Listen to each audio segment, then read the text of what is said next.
वैश्विक संस्कृति परिवार की ओर से 5 दिवसीय सत्संग यात्रा शिविर में आप सबका स्वागत है। मैं पूज्य भाई श्री का स्वागत हेतु भूपत भाई जोशी वैश्विक संस्कृति परिवार की ओर से पूज्य भाई श्री का स्वागत एवं अभिवादन करेंगे, प्रणाम निवेदित करेंगे।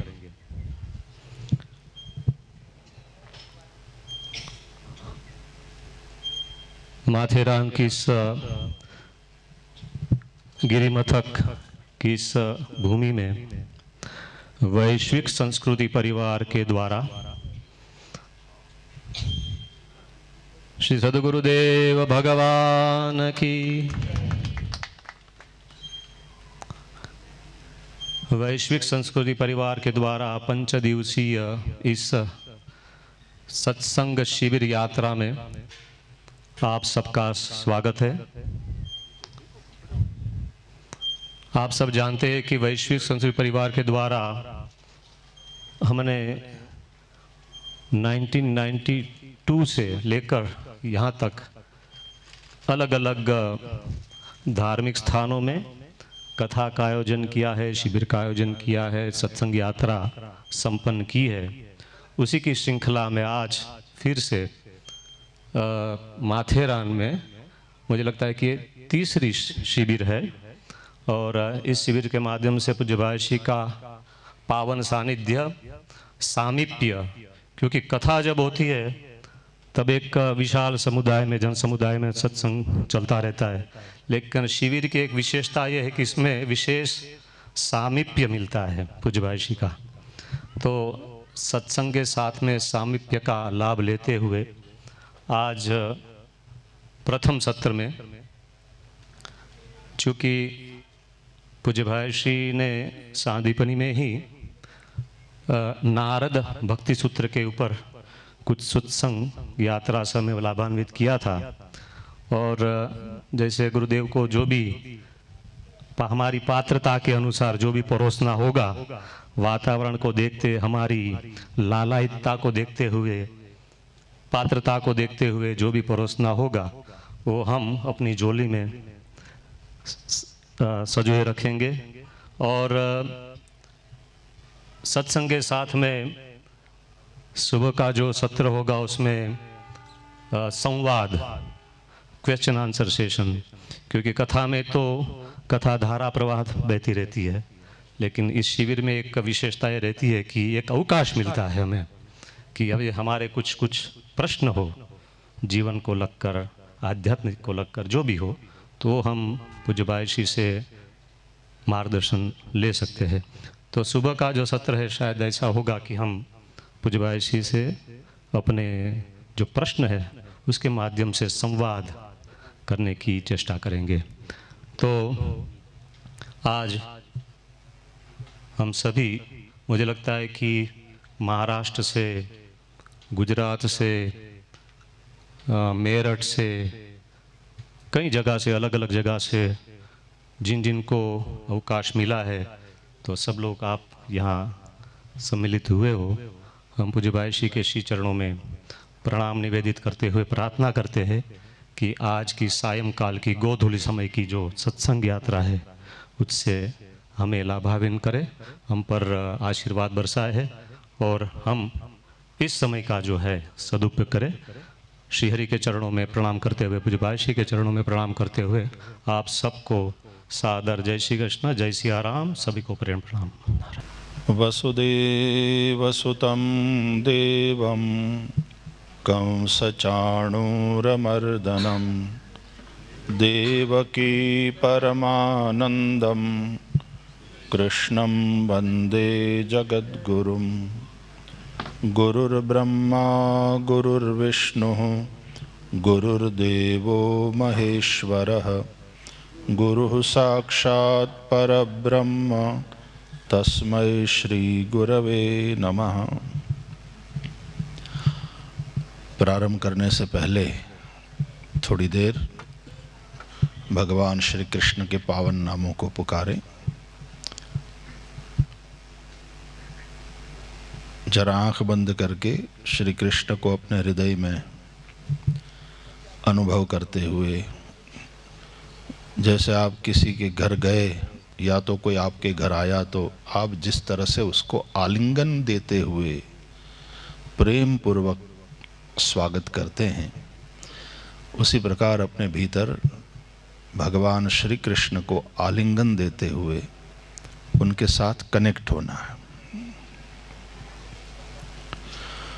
श्री कृष्ण गोविंद हरे मुरारे, हे नाथ नारायण वासुदेव।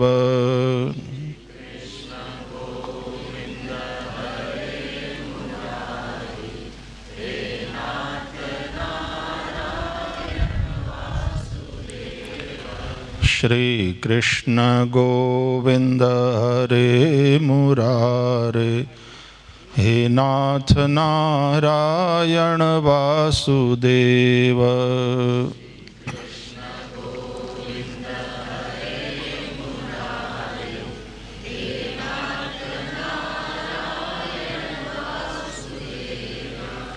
हे नाथ नारायण वासुदेव, हे नाथ नारायण वासुदेव।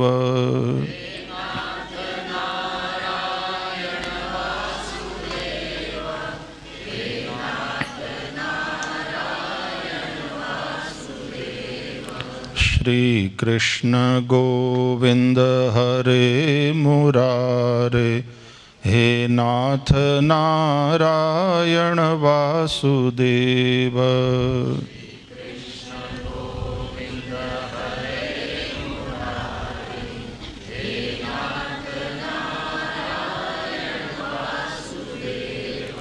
हे नाथ नारायण वासुदेव।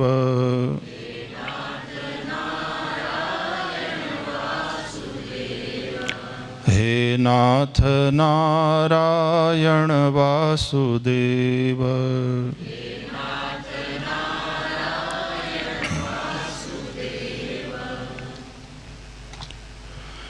श्री हरिं परमानंदम उपदेष्टारमीश्वरम व्यापकं सर्वलोकानां कारणं तन्नमाम्यहम्। सभी को जय श्री कृष्ण। हम लोग तो छुट्टी मनाने आए हैं,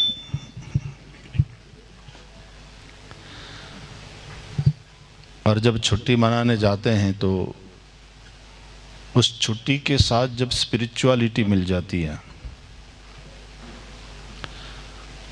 धर्म मिल जाता है, उसके साथ तो यात्रा,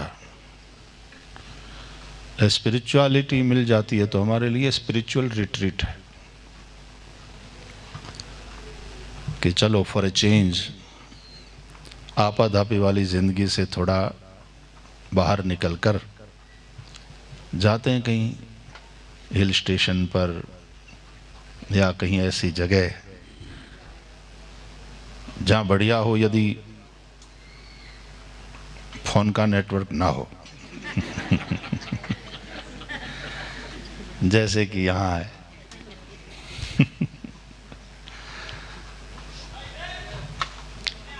मैंने तो एक बार कहीं कहा था कि साल में 4-5 दिन 7 दिन ऐसा रखो, जैसे उपवास करते हो ना 15 दिन में एकादशी है तो भाई आज हमारे वाला वैष्णव वाला जबरदस्त वाला एकादशी वाला उपवास नहीं, सच में केवल फल पर या दूध पर। उसी तरह थोड़े दिन बिना फोन के वाला, और उसके बाद यदि अभ्यास होए, आनंद आवे और हिम्मत बढ़े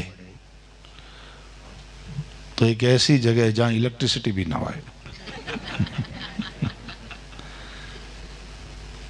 और सच में एक नई दुनिया होगी। अभी हमारी गुलामी हो गई है इलेक्ट्रिसिटी की, टेलीफोन की, लेकिन यदि एक बार ऐसा अनुभव कर लिया और खुले आसमान के नीचे रात में सोना मिल गया, यदि आपकी हिम्मत होए और मच्छर आपको बहुत प्यार करने न आए। मैं अपने आप को याद करता हूँ, स्मरण करता हूँ, तो न जाने कब कितने साल हो गए जब खुले आसमान के नीचे सोए थे। लेकिन वो आनंद, वो मजा आज भी याद है और मिस भी करता हूँ। जहाँ कहीं अवसर मिले तो रात भर नहीं तो घंटा भर, लेकिन बाहर सोने का आनंद ले लेता हूँ। ऐसी जगह फिर टेरेस पे एक खटिया मंगवा के वहाँ थोड़ी देर रात्रि में खुले आसमान के नीचे सो लेते। हम कुदरत से जितना दूर होते चले जाते हैं, नेचर से जितना दूर होते चले जाते हैं। नेचर का एक अर्थ होता कुदरत, नेचर का एक अर्थ स्वभाव भी होता है ना। तो अपने स्वभाव में, अपनी सहजता में रहना, और तब कितना रिलैक्स रहते हो। जैसे ही बाहर जाते हैं तो बढ़िया बढ़िया कपड़ा पहन करके गए, शादी में, पार्टी में, कहीं सामाजिक समारोह में। उसी तरह हमारे अंदर वाली चेतना भी न जाने कितने कपड़े पहन करके निकलती है। वो कपड़े साधु वाले भी हो सकते हैं, जैसे वल्कल वस्त्र है, कमंडल है, गले में रुद्राक्ष की माला है। तो हमारा मन भी साधु वाले कपड़े, यानी विनम्रता है, विवेक है, दीनता है ना, वो ट्रांसपेरेंसी है, वो वाले सब गुण।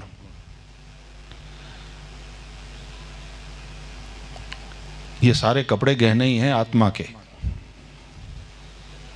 आत्मा का इसमें से कुछ नहीं है।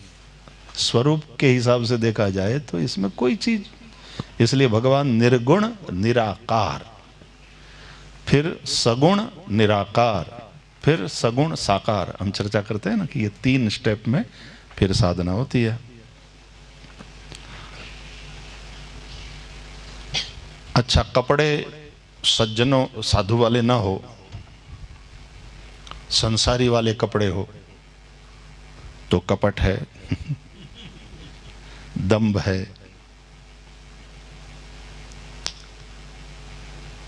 लेकिन एक पर्दा करके तो जाते हैं, ठीक है ना, व्यवहार में। हेलो, हाउ आर यू, बहुत समय के बाद मिले, very happy to meet you, very happy to see you after long time. In fact you don't mean it, कहने के लिए कह दिया जाता है। लेकिन आप जब घर पे होते हो अपनों के साथ,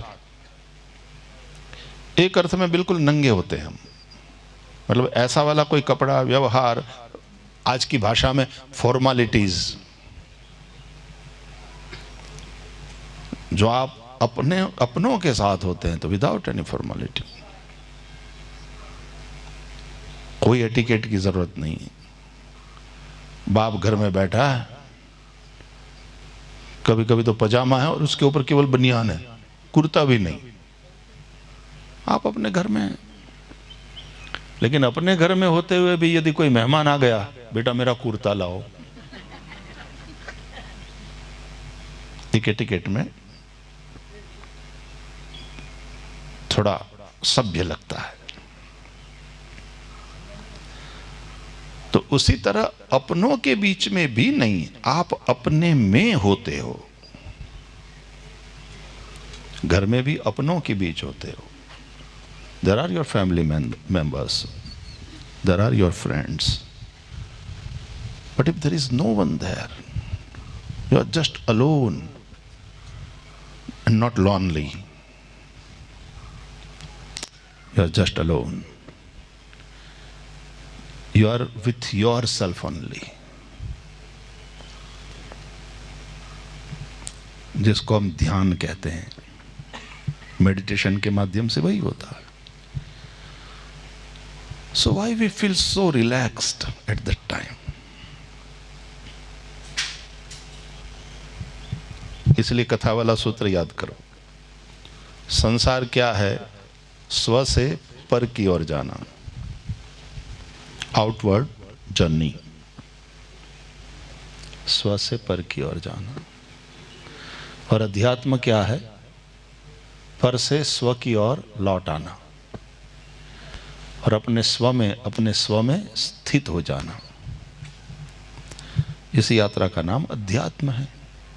अधिआत्मा, जो आपको अपनी आत्मा में स्थित कर दे, तो इसको कहेंगे spirituality. So we are with nature. ऐसे स्थान में हम कुदरत के साथ भी है, और इट्स अ स्पिरिचुअल रिट्रीट। तो वैसे भले हम इतने लोग साथ में यहाँ है, लेकिन I don't know whether you are alone in your own room, जिस तरह से जिसको जो भी सुविधा मिली हो। इसके पहले वाली भी शिविर में सुबह सुबह अपने भक्ति फेरी, सुबह वाली यात्रा, प्रातः संकीर्तन के साथ परिभ्रमण होता था। उसका भी एक आनंद। एक शिविर अपने लोनावाला में भी हुई ना। हाँ, महाबलेश्वर में हुई।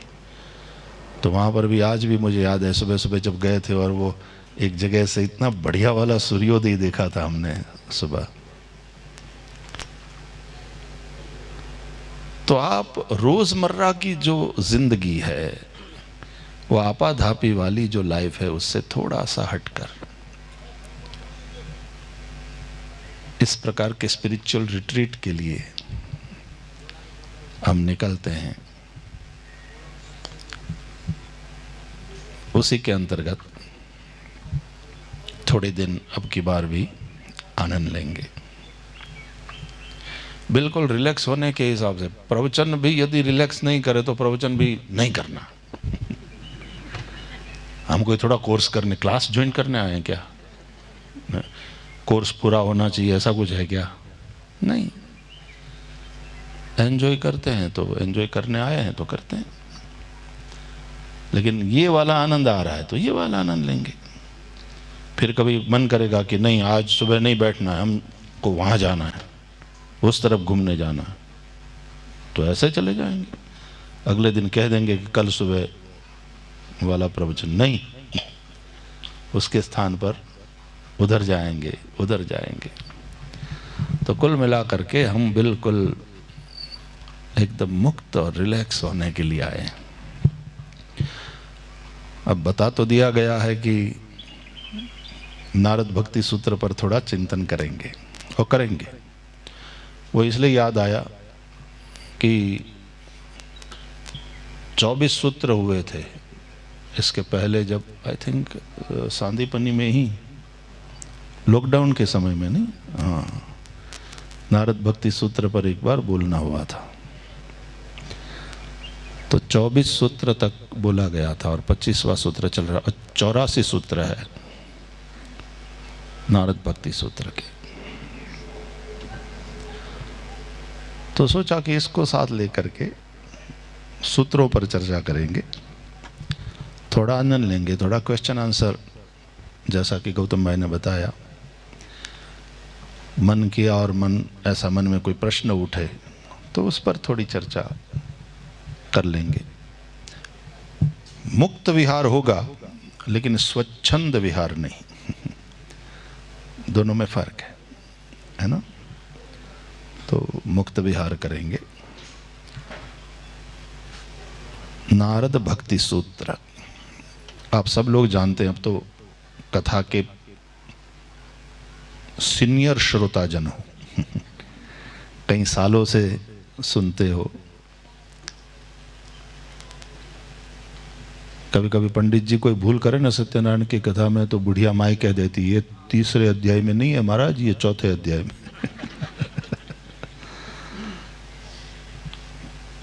क्योंकि महाराज ने जितनी सत्यनारायण कथा करी है उससे आधी तो कम से कम माई ने सुनी है अलग अलग पंडितों से, या घर पे भी पाठ किया। तब आप लोगों को याद है कि जो दर्शन शास्त्र है हमारे यहाँ षड दर्शन माना गया।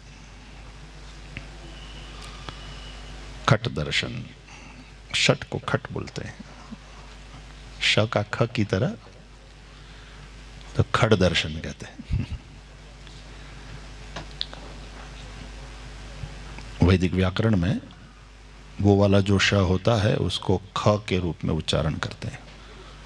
सुखारथिरश्वा निवजन मनुख्यान नैनीयते भी शुभिर्वाजिन इव, तो उसमें सुखारथी ऐसा कहते हैं, सुषारथी ऐसा बोलेंगे। गुरु परंपरा से पढ़ोगे तो वैसा ही पढ़ोगे, किताब से पढ़ोगे तो, लेकिन जो गुरु से सीखा है मंत्र वो उस हिसाब से बोलेगा। तो षट दर्शन कहो, खट दर्शन कहो, तो दो दो दर्शन के 3 युगल है, सांख्य और योग, न्याय और वैशेषिक, पूर्व मीमांसा और उत्तर मीमांसा, ये 6 दर्शन है। दो दो की जोड़ी इसलिए बनाई है कि उसमें बहुत कम फर्क है। जैसे हम कहते हैं ना कि साइंस में हम हैं तो एक तो थियरी पढ़ाते हैं और फिर प्रैक्टिकल के लिए लेबोरेटरी में जाते हैं, बस उसी तरह सांख्य और योग। तो सांख्य ज्ञान प्रधान है, विचार प्रधान है, और योग जो है वो क्रिया प्रधान है। न्याय और वैशेषिक, न्याय में, न्याय दर्शन में जितने पदार्थ माने गए हैं उससे कुछ अधिक विशेष वैशेषिक दर्शन में है। तो तर्क भी है और भौतिक शास्त्र है। और फिर मीमांसा, मीमांसा का एक अर्थ हिंदी में करेंगे विवेचन, ठीक, विवेचन, मीमांसा मतलब विवेचन। तो पूर्व मीमांसा अगेन उसमें कर्म संबंधी बात, कर्मकांड, क्योंकि जब तक शरीर है तब तक कर्म करते रहने के लिए बाध्य है प्राणी। गीता में भी भगवान ने कहा ना, नहीं कश्चित क्षणम अपि जातु तिष्ठति अकर्मकृत। अकर्मकृत, बिना कर्म के नहीं रह सकता देहधारी कोई भी प्राणी एक क्षण के लिए भी। अरे जब तुम सह गए हो एकदम गहरी नींद में, तभी तुम्हारी सांसें तो चल रही है, दिल की धड़कनें तो चालू है, तुम्हारी बॉडी ऑटो मोड पे आ गई है। ये बड़े बड़े हवाई जहाज जो 30,000 फीट 35,000 फीट पर पे उड़ते हैं, विदेश हम जाते हैं तो कभी कभी पायलट भी ऑटो मोड पे रखकर 2 में से 1 शायद सो जाते होंगे, ऐसी कोई व्यवस्था होगी। तो तब बॉडी ऑटो मोड पे होती है, लेकिन चल तो रहा है सारा कार्य। तो बॉडी खुद कहती है अपने मन को ज़्यादा स्ट्रेस मत दो, सो जाओ, बाकी वाला काम हम संभालेंगे। तो दिल की धड़कनें चलती रहती है, सांसें चलती रहती है, खून का रुधिराभिसरण वो चलता रहता है। देर रात में खा करके 1 घंटे में ही सो गए हो तो चयापचय की प्रक्रिया भी, चयापचय कितना बोलने में अच्छा लगता है। जैसे ये चिकनगुनिया जब आया, प्रार्थना हम कर रहे थे कि हम नहीं होवे, लेकिन बोलने में बड़ा मजा आता था। चिकनगुनिया, ये नाम बड़ा प्यारा है। रोग प्यारा नहीं। तो चयापचय की क्रिया भी, डाइजेस्टिंग वाला सारा सिस्टम वो भी काम कर रहा होता है।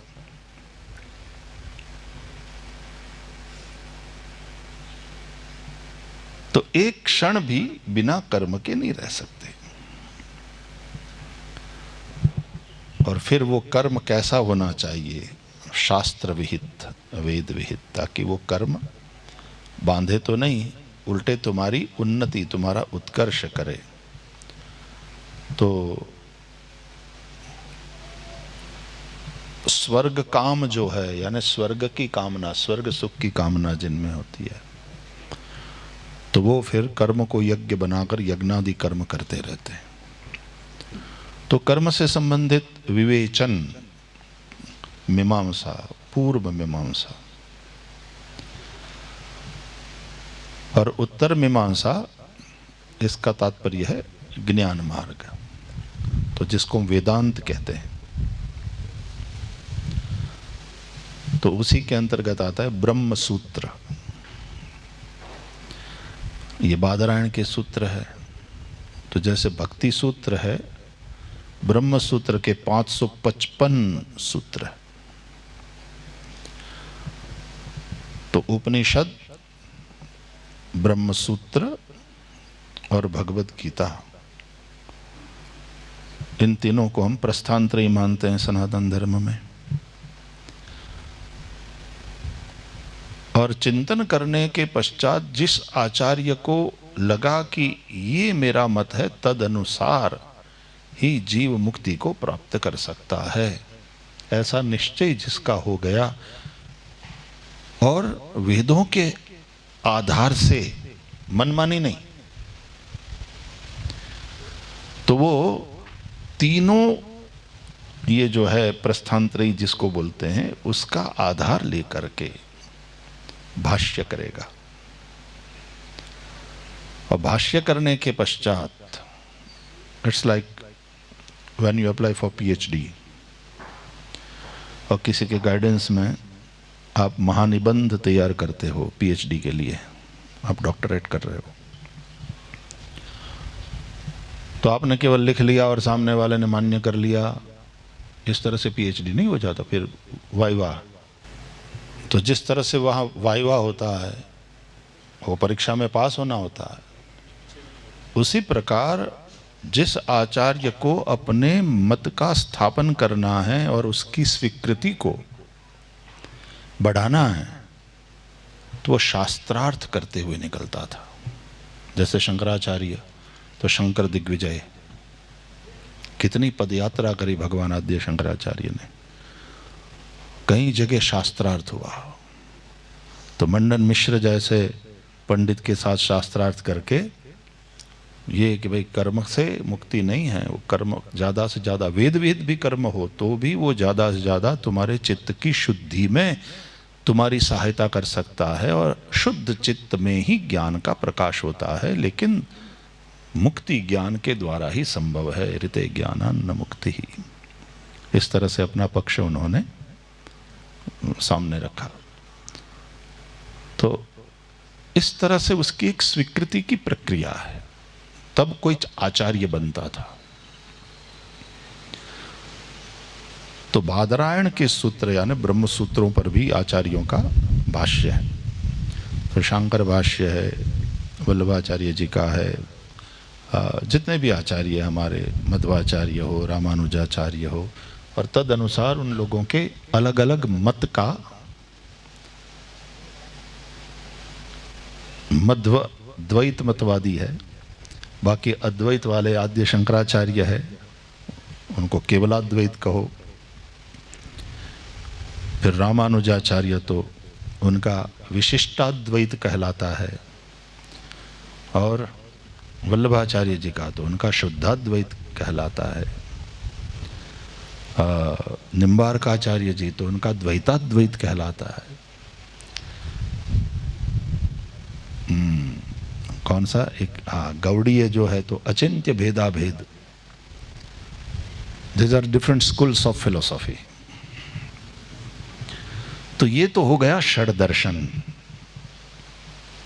लेकिन एक सातवां स्वतंत्र दर्शन जिसकी बड़ी महिमा है, और वो है भक्ति दर्शन।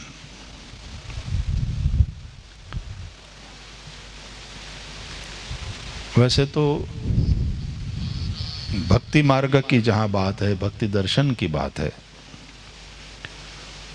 तो दो दर्शन भक्ति दर्शन तो बड़े प्रसिद्ध है। एक नारद का, और दूसरा कौन सा? कई बार कथाएं सुनी आप लोगों ने। एक नारद भक्ति सूत्र, और दूसरा कौन वाला? कई बार बताया मैंने। हाँ नहीं, नारद भक्ति सूत्र और दूसरा, दोनों को उद्धृत करते हुए मैं व्याख्या करता हूं। वहां सात्वस्मिन् परम प्रेम रूपा, ये नारद जी कहते हैं। तो सा परानुभक्ति ईश्वरे, एक शांडिल्य भक्ति सूत्र है, कई बार चर्चा हुई है। तो नारद भक्ति सूत्र तो है, शांडिल्य भक्ति सूत्र है। उससे भी प्राचीन एक अंगिरस, इसको माध्यमिक दर्शन कहते हैं। वो भी थोड़ा कठिन है, उसकी बहुत प्रसिद्धि नहीं है, लेकिन यदि आप ग्रंथों का अध्ययन करो तो अंगिरस के द्वारा भक्ति के ऊपर जो चर्चा हुई है, तो उसको माध्यमिक दर्शन क्यों कहते हैं? क्योंकि कर्म और ज्ञान के बीच में है ना उपासना, कर्म भक्ति और ज्ञान, तो भक्ति मध्यम में है, अतः माध्यमिक दर्शन भी उसको कहते हैं। और शांडिल्य भक्ति सूत्र है, वो भी थोड़ा सा उसमें भगवान के स्वरूप के ज्ञान के विषय में भी ज्यादा विवरण है। लेकिन तीसरा वाला जो बड़ा प्रसिद्ध है, वो है देवर्षि नारद वाला भक्ति सूत्र,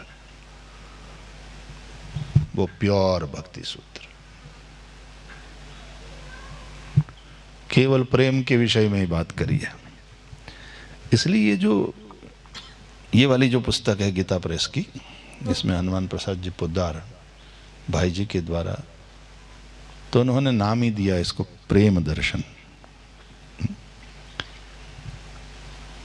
लिखा है उन्होंने, चर्चा किया है नारद भक्ति दर्शन पर,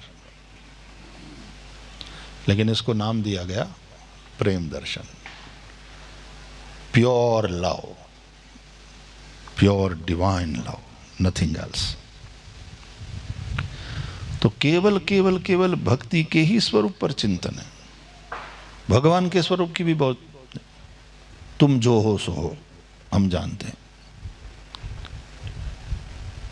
इतनी भर बात है कि हम तुमको चाहते हैं, दैट्स इट। तुम जो हो, जैसे हो, तुम हमसे प्रेम करते हो कि नहीं, कोई परवाह नहीं। तुम क्या हो, कौन हो, कोई जानने की जरूरत नहीं। हमें इतना मालूम है कि हम तुमको चाहते हैं। केवल प्रेम, तो ये प्योर लव। इसलिए फिर सूत्र में आया यथा व्रज गोपिका नाम, जैसे व्रज की गोपिका। श्रीमद् भागवत के अनुसार ऐसा नहीं है कि गोपी को पता नहीं है महात्म ज्ञान। इसमें भी 24 सूत्र एक बार संक्षेप में देख लेते हैं, ताकि एकदम से आपको सीधे टॉप गियर में न ले जाऊं। देवर्षि नारद देव ऋषि है, ज्ञानी है वैसे तो। श्रीमद् भागवत के अनुसार तो भगवान के 24 अवतारों में से एक अवतार है। लेकिन यहां एक ऐसे भक्त नारद का दर्शन हमें करना है जो श्रीमद् भागवत में अपने पूर्व जन्म की कथा सुनाते हैं व्यास जी को, ठीक है ना। दासी के पुत्र थे और उनको सत्संग प्राप्त हुआ। संतों का संग करने से किस प्रकार अचानक से कुछ स्पार्क हो जाता है और आग जल उठती है प्रेम की। नारद जी का चरित्र उसका दृष्टांत है, क्योंकि मां वहां पर काम करती थी जहां ये सब ब्राह्मण रहते थे, सात्विक वातावरण था, यज्ञ यागादि होता था, नित्य पूजा पाठ होता था, साधु संत आते रहते थे, उनका सत्संग होता रहता था, और मां वहां पे काम करती थी। तो ये छोटे बच्चे तो मां के आसपास ही घूमेंगे, तो उनके कान में भी भगवान का नाम पड़ने लगा, विट्ठल विट्ठल विट्ठल, जब संकीर्तन होता है।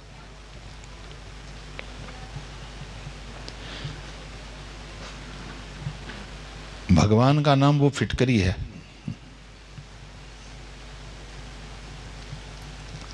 कि मन रूपी जल की सारी गंदगी को अलग कर देती है। फिर उस गंदगी को अलग करके पानी को आप छान लो, पानी को अलग ले लो।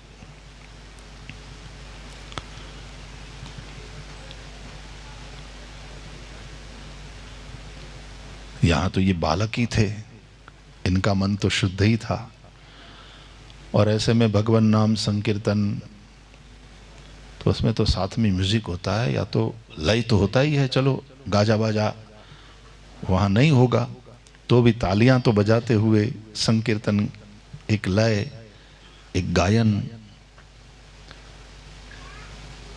तो उसके चलते नारद जी में जो इस भजन के प्रति, कीर्तन के प्रति आकर्षण हुआ, फिर संतों के प्रति आकर्षण हुआ,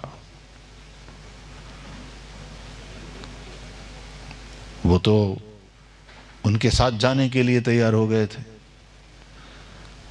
लेकिन मां का ममता बच्चे के प्रति, और संतों ने भी समझाया कि अभी मां की सेवा करो, तो जाते जाते जो मंत्र दे करके गए नारद जी को, और उस मंत्र को जपते जपते, ये पूर्व जन्म में दासी पुत्र के रूप में, और वो जपते जपते जपते, देखो कभी कभी कोई एक ज्वलनशील पदार्थ होता है,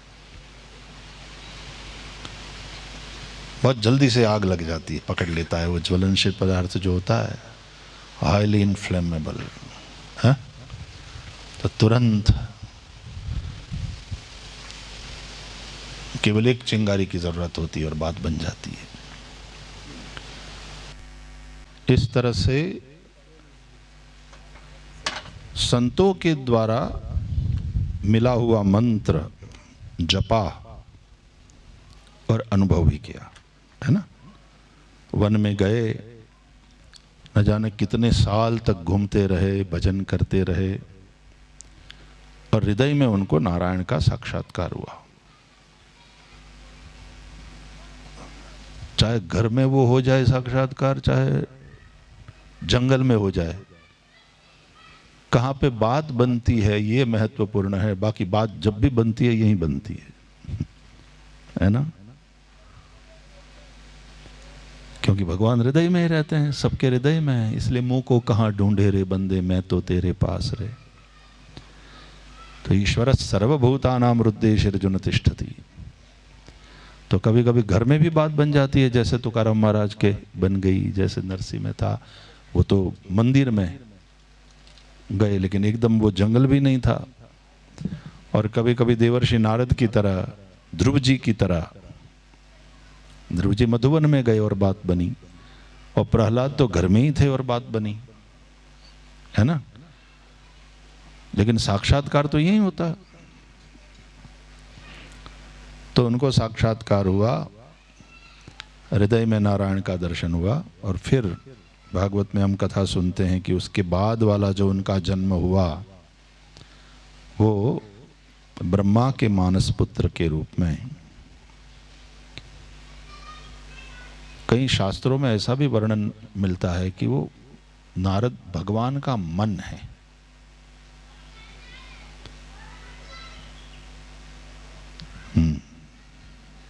भगवान का मन।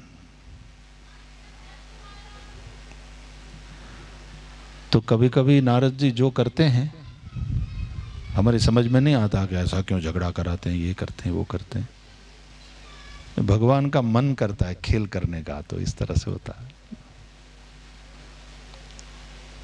तो भगवान का मन है।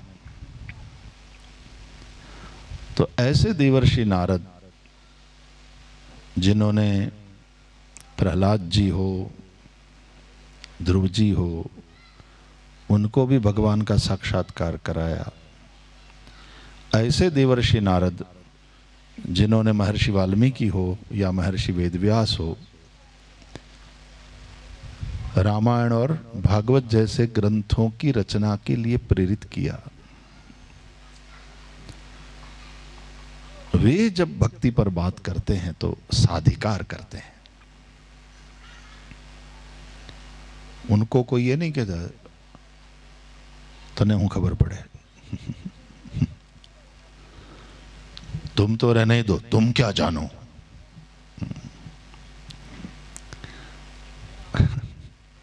ये तुम क्या जानो से एक बात याद आ गई। एक बार मैं ट्रेन से कहीं से आ रहा था, मेरे साथ एक दो बच्चे और दूसरे अपने एक दो भक्त थे। इट वॉज सेकंड एसी, बैठे थे, सामने एक दो महानुभाव थे, बातें चली। तो मैंने सहज, ये बहुत साल पहले की बात है, तब ये टीवी वीवी नहीं था, तो इतना कोई जानते पहचानते नहीं थे। तो मैंने जस्ट ऐसे पूछा कि आप नगर में कहाँ मंदिर है, कोई गुरुद्वारा है, कोई ये, वहाँ जाते हैं? क्या मंदिर, क्या गुरुद्वारा? वो यहाँ है, यहाँ। लेकिन तुम क्या जानो।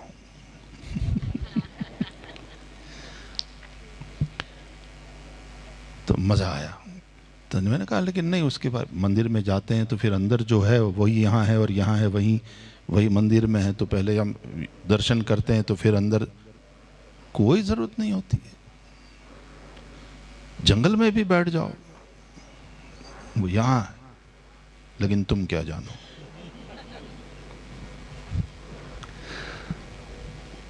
तो साथ वाले वो तो थोड़ा उनको इतनी हंसी छूटी कि वो तो फिर थोड़े चले गए वहां से उस तरफ। और मुझे बड़ा मजा आया उनके साथ सत्संग में। हर 2-4 वाक्य के बाद तुम क्या जानो, ये सुनने में बड़ा मजा आता था। वरना हमको पता नहीं। तो उसका ये किस तरह से होता है, फिर शुरू, तुम क्या जानो। तो नारद जी जो चर्चा करते हैं वो साधिकार करते हैं, अपने अनुभव की बात करते हैं। जैसे महादेव रामचरितमानस में कहते हैं कि उमा कहो मैं अनुभव अपना, वही वाली बात। तो प्योर भक्ति वाली बात है। तो भगवान के और भगवान के स्वरूप के विषय में भी ज्यादा नारद भक्ति सूत्र में नारद जी ने नहीं कहा, बहुत ज्यादा तात्विक चर्चा में भी नहीं गए। केवल केवल केवल प्रेम। वो कहते हैं ना, क्या शरबत लोगे, चाय लोगे, कॉफी लोगे? ना, जस्ट प्लेन वाटर, ऐसा कह देते हैं ना। अच्छा ठीक, फ्रीज वाला लाओ, ice cube? No, just room temperature. वो वाली सहज और प्योर बात है कि कोई मिलावट नहीं, न फ्रीज में रखना है, न उसमें आइस क्यूब डालने हैं, न कोई शक्कर वक्कर, कोई शरबत वरबत, कुछ नहीं, जस्ट प्लेन वाटर, एकदम शुद्ध जल, जैसा है वैसा। तो भगवान के स्वरूप के विषय में भी ज्यादा चर्चा नहीं है।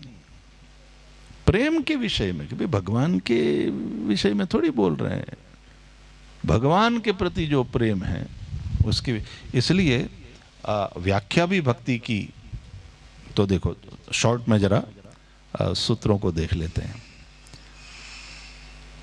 उसके विषय में विस्तार से सुनना हो तो वो कहीं ना कहीं YouTube पर है शायद, ठीक है ना। सब लोग बोलेंगे सूत्र, जितना बोल पाओगे मैं कोशिश करूंगा कि तुम लोग भी बोलो। जहाँ लंबे चौड़े सूत्र होंगे तो फिर थोड़ा तोड़ करो के टुकड़ों में बुलाने की कोशिश करूंगा। देखते हैं तुम भी कितना। चलो, प्रेम दर्शन, मुझे अच्छा लगा ये नाम भाई जी के द्वारा जो दिया गया। यह है नारद भक्ति सूत्र। अथा तो भक्तिम व्याख्यास्यामः, अथा तो भक्तिम व्याख्यास्यामः। वाह, आप लोग तो बहुत अच्छा बोलते। अथा तो अतः अब यहां से हम भक्ति की व्याख्या करेंगे, यानी भक्ति के विषय में बात करेंगे। एक वो गुजराती वाला शेर याद आता है। अब इसकी व्याख्या की बात है तो क्या है पूरा तो याद नहीं आ रहा है, लेकिन ऐसा कुछ भाव है कि तुम करो प्रीतम प्रेम की बातें, हम करेंगे प्रेम। वो वाली बात। प्रीतम तुम करो प्रेम की बातें, हम करेंगे प्रेम।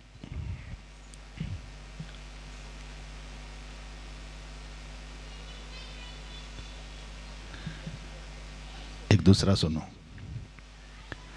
दरिया ना मोजाए रेती ने पूछू, तने भींजावू गमशे के केम। गुजराती समझ में आती है कि दरियानी रेती है, दरिया ना मोजाए रेती ने पूछूं कि तने भींजावू गमशे के केम। मैं तुझे भिगोना चाहता हूं, तुझे भीगना अच्छा लगेगा? Would you like to? दरिया ना मोजाए रेती ने पूछू, तने भींजावू गमशे के केम। एम पूछीने थाई नहीं प्रेम।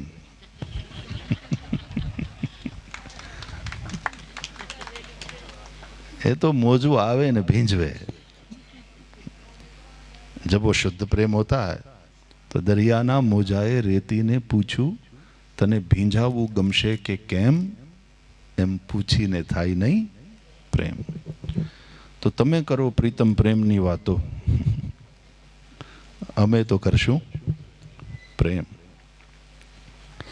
तो अथा तो भक्तिम व्याख्यास्यामः, अब हम भक्ति की व्याख्या करेंगे। दूसरा सूत्र है भक्ति की व्याख्या, भक्ति की डेफिनेशन केवल प्रेम की, जस्ट प्लेन वाटर, शुद्ध पानी। तो व्याख्या भी देखो। सात्वस्मिन् परम प्रेम रूपा, सात्वस्मिन् परम प्रेम रूपा, मतलब है सा तू अस्मिन परम प्रेम रूपा। सा यानी जिस भक्ति की हम चर्चा करने वाले हैं वो सा स्त्रीलिंग है ना, भक्ति। तू निश्चयात्मक है, नो डाउट एट ऑल। परम प्रेम रूपा, परम प्रेम रूपा है, लेकिन उस प्रेम को अस्मिन, उसमें या तो इसमें, यानी इस ईश्वर में जो प्रेम है वो भक्ति है। सा तू अस्मिन, बोलो ईश्वर का नाम भी नहीं। वैसे भी जिसके प्रति प्रेम हो तो वो से ही काम चलता है ना। वो अभी नहीं आए। गोपी गीत में भी कहाँ एक बार कृष्ण को नाम लेकर पुकारा, अलग अलग संबोधन तो है ही है। हे प्रिय, हे कांत, हे कपटी, यहाँ तक कह दिया, कुहक नो मन क्षोभयंती ही।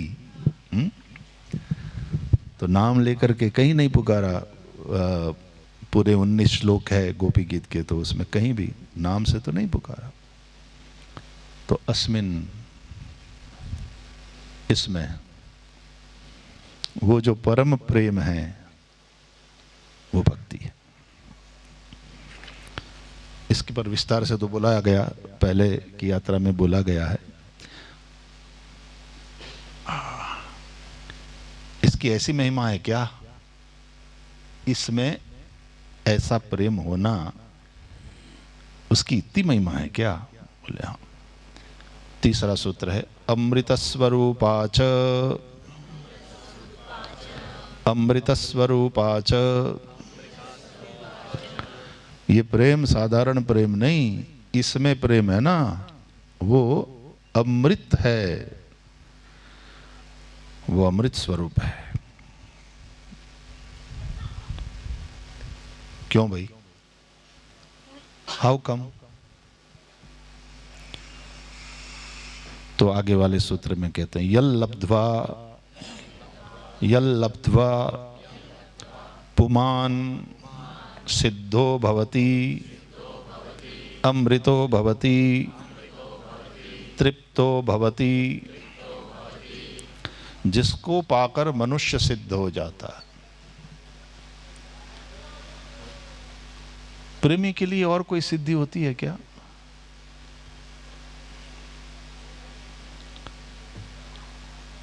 वो खुद प्रेम से ही सिद्ध हो गया। जिसको प्राप्त करके, यानी इस परम प्रेम रूपा, अमृत रूपा, अमृत का एक अर्थ होता है आनंद, और इस अमृत को जिसने भी पिया, यानी ऐसा प्रेमामृत जिसने पाया, निश्चित रूप से वे अमर हो गए। नहीं? ध्रुव जी अमर है कि नहीं?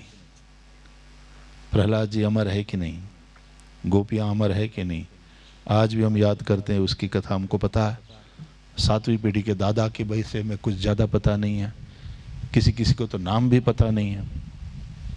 और तुकाराम महाराज के विषय में, नरसिंह के विषय में, मीराबाई के विषय में हम सब जानते हैं। और जहां वो प्रेम है वहां वो आनंद, अमृत, संयोगजन्य आनंद और वियोगजन्य भी आनंद, साथ में रहने का, होने का भी एक आनंद, और रोने का भी आनंद। साथ में होने का भी आनंद, और साथ में नहीं है तो रोने का एक आनंद, वो अमृत स्वरूपाच। तो उसको प्राप्त करके मनुष्य सिद्ध हो जाता है, अमर हो जाता है, अमृतो भवति, और सदा आनंदमय हो जाता है। इसलिए वो भागवत में भी आता है ना, क्वचित रुदति हसति क्वचित च।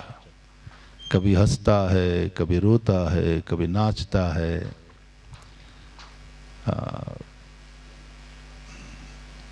भगवान कहते हैं मद भक्ति युक्त जो भी है वो त्रिभुवन को पवित्र करता है,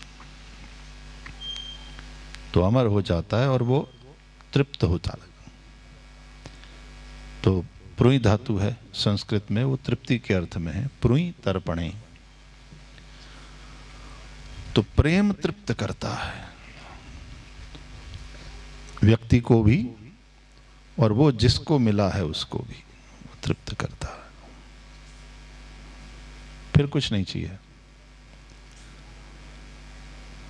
तुमने देखा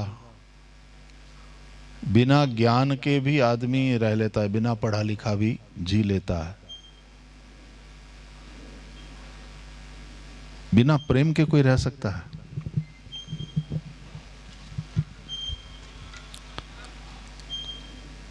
पैदा होते ही माँ का प्रेम मिलता है, पिता का प्रेम मिलता है, परिवार का प्रेम मिलता है, आसपास जितने लोग आते हैं सबका प्रेम मिलता है, पड़ोसी का भी मिलता है। थोड़े उद्यमी हो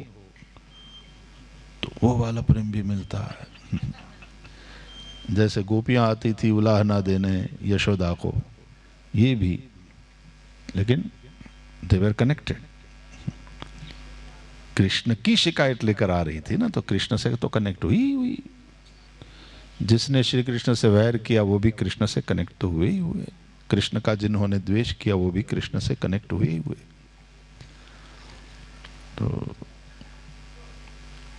तृप्त हो जाता है। ये हुआ चौथा सूत्र। और पांचवा सूत्र है यत् प्राप्य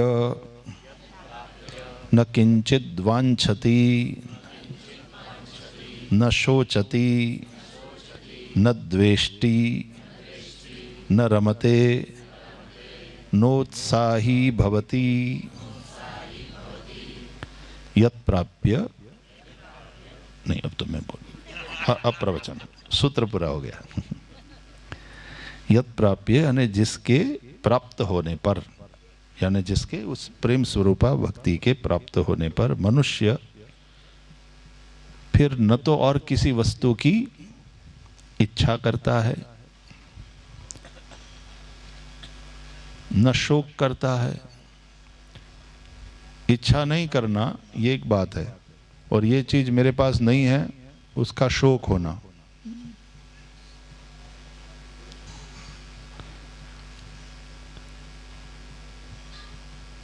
न द्वेष करता है, न किसी वस्तु में आसक्त होता है, न रमते, न किसी भी वस्तु में आसक्त होता है, और नोत्साही भवति, न उसे उत्साह होता है।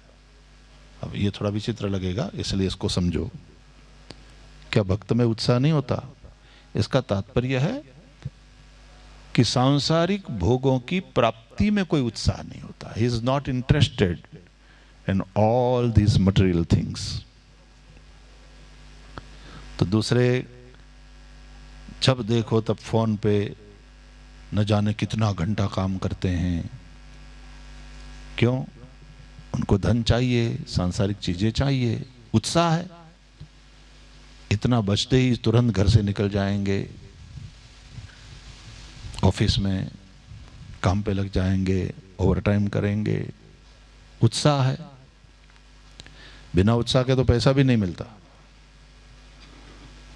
तो ये जो भक्त है नोत्साही भवति, मतलब सांसारिक भोग्य पदार्थों को प्राप्त करने में उसकी कोई रुचि नहीं है, उस विषय में उत्साह नहीं। तो वो भगवत गीता वाला वो श्लोक याद करो कि या निशा सर्वभूतानां तस्याम जागृति संयमी यस्याम जागृति भूतानि सा निशा पश्यतो मुनेः। तो उसका अर्थ भी समझाया जाता है ना कि भाई जिसमें संसारी सब सोए हैं उस रात में योगी जागता है, और जिस मामले में जिसमें सब यस्य जागृति भूतानि, जिसमें सारे प्राणी जागते हैं, दूसरे लोग जागते हैं, योगी उसको रात्रि समझता है। सा निशा पश्यतो मुनेः, ऐसा मुनि उसको रात्रि समझता है, मतलब सोया रहता है। इसका क्या मतलब है कि रात में सब सो जाए तब ये जागता है, और दिन में जब सब जाग जाए काम पे लगे तब ये सोया रहता है, रात पाली करे ना। दिन का मतलब है कि आदमी काम पे लगता है। तो जिस विषय में संसार के लोग उत्साहपूर्वक काम में लगे हैं, पुरुषार्थ में लगे हैं, योगी उसको रात समझता है। यानी उस विषय में उन चीजों को प्राप्त करने के लिए योगी कोई प्रयास नहीं करता। नोत्साही भवति। और जिस विषय में लोग सोए हैं यानी निष्क्रिय है, अपने आत्मा के उद्धार के लिए, भगवत प्राप्ति के लिए, किसी को कुछ नहीं पड़ी है, तस्याम जागृति संयमी, उसमें ये जो संयमी है, योगी है, वो जाग रहा है। यानी भजन कर रहा है, साधना में रत है। तो वहां जो रात्रि और दिन की बात है, वो जो हम दिन समझते हैं और रात समझते हैं उसकी बात नहीं है। तो इसको इस तरह से देखो, नोत्साही भवती, यानी भक्त के जीवन में कुछ भी करने का उत्साह ही नहीं होता, ऐसा अर्थ नहीं है। मतलब बिल्कुल उत्साह नहीं और एकदम मायूस सा सूरत बना करके बैठा रहता, नहीं। नोत्साही भवती का अर्थ है कि सांसारिक विषय भोगों के लिए उसके मन में कोई उत्साह नहीं है, तो वो प्राप्त करने के लिए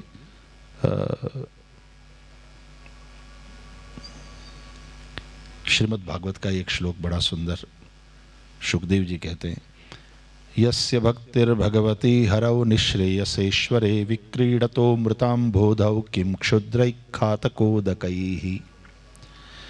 जो परम कल्याण के स्वामी भगवान श्री हरि की भक्ति करता है, वह अमृत के समुद्र में क्रीड़ा करता है, अमृत के समंदर में तैर रहा है। गढ़ैया में भरे हुए मामूली गंदे जल के सदृश किसी भी भोग में या तो स्वर्ग आदि के सुख में उसका मन चलायमान नहीं होता। ऐसी कोई चीज, क्यों? अमृत के समुद्र में जो तैर रहा हो, वो गंदे जल से भरे हुए गड्ढे का पानी खाबोचियू उसका क्यों मन करेगा? या तो यज्ञादि करके स्वर्ग का सुख, उसमें भी उसकी कोई रुचि नहीं।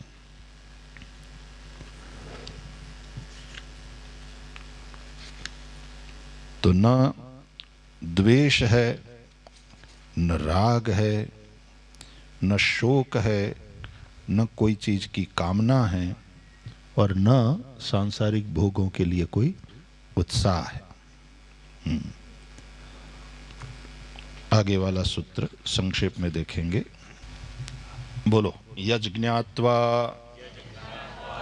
मत्तो भवति स्तब्धो भवति आत्मारामो भवति। जहाँ प्रेम है वहाँ नाम नहीं, सर्वनाम से ही काम चलता है वो। तो ईश्वर के विषय में भी वो, तो यहाँ क्योंकि वैसे भी सूत्रात्मक है ना, ये तो भक्ति सूत्र है, तो भक्ति के लिए भी वो यत् ज्ञात्वा, जिसको यानी उस परम प्रेम स्वरूपा भक्ति को जान करके यानी अनुभव करके, ऐसा अर्थ लेना, क्योंकि ये केवल ज्ञानात्मक बात नहीं है, प्रेम की बात है, तो अनुभव की बात है। तो जिसको जान करके यानी जिसको प्राप्त करके मनुष्य उन्मत्त हो जाता है, एक नशा है प्रेम का, उन्मत्त हो जाता है और स्तब्ध हो जाता है। स्तब्ध का अर्थ ऐसा नहीं, स्थिर हो जाता है, शांत हो जाता है, ये मतलब है ना। स्तब्ध हुआ हुआ आदमी हिलता डुलता नहीं है, ये मतलब है। तो शांत हो जाता है और आत्माराम बन जाता है, अपनी आत्मा में ही वो रमता है। ठीक, आगे वाला, सा न कामयमाना, सा न कामयमाना निरोध रूपत्वात्, सा न कामयमाना निरोध रूपत्वात्। वो आप लोग कह सकते हो हमने पूरा नारद भक्ति सूत्र का पाठ किया है, हमारे मुख से, हमारी जिह्वा से नारद भक्ति सूत्र के 84 सूत्र निकले हैं। ऐसा नहीं तो घणું निकले वगैरह न रही जाए, निकली शकतु तू, है ना। कहना राम राम राम कहने मात्र से यदि जिह्वा पवित्र हो जाती है, तो हमने नारद भक्ति सूत्र का पाठ किया पूरा पूरा, तो अपने मुंह से ये सूत्र निकले, हो सकता है वही चिंगारी। सा न कामयमाना निरोध रूपत्वात्, सा वो भक्ति कामना युक्त नहीं है, क्योंकि वह निरोध स्वरूपा है। तो कामना युक्त नहीं है।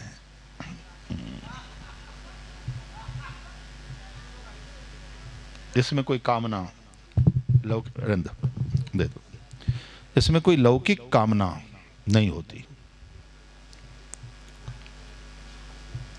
मोक्ष की कामना भी, तो मोक्ष को तो तुच्छ ही मानती है भक्ति, है ना। हरिना जन तो मुक्ति न मांगे। आद्य शंकराचार्य भी जैसे न मोक्षस्य आकांक्षा भव भववांछा पिचन में, तो मुक्ति की भी कामना नहीं है।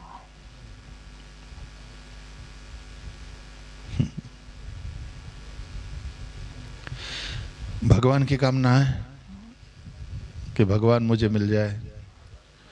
वैसे तो भक्ति की दृष्टि बात आती है तो मुझे भगवान दर्शन दे, दर्शन दो घनश्याम नाथ मोरी अखिया प्यासी रे। कामना तो हुई। तो एक अर्थ यह है सा न कामय माना, यानी लौकिक कोई कामना नहीं, सांसारिक कोई कामना नहीं। But when we talk about the height of that divine love, that devotion, तो भगवान की भी कामना नहीं, क्योंकि तृप्तो भवति, आगे वाले सूत्र में तो कहा जो तृप्त है वो अब भोजन के बाद तृप्त हो गया, चाहे बढ़िया वाली, अरे जलेबी तो भूल ही गए थे, लीजिए लीजिए ना, पेट भर गया। अरे जलेबी आपके लिए खास, हम सॉरी यही देना भूल गए, यही परोसना भूल गए, जलेबी आप बहुत, देखिए करकरी है, मीठी, तृप्त। तो जो तृप्त ही हो गया है और तृप्त किया है भगवान के प्रेम ने, तो भगवान चाहिए उसको। कई बार कथाओं में शायद ये दृष्टांत दिया गया है, मैं याद दिला दूं, शायद आप लोगों को याद आ जाएगा। उस प्रेमी महात्मा की बात जब हम करते हैं, ठाकुर जी के वियोग में रोता हुआ, आंसू बहाता हुआ,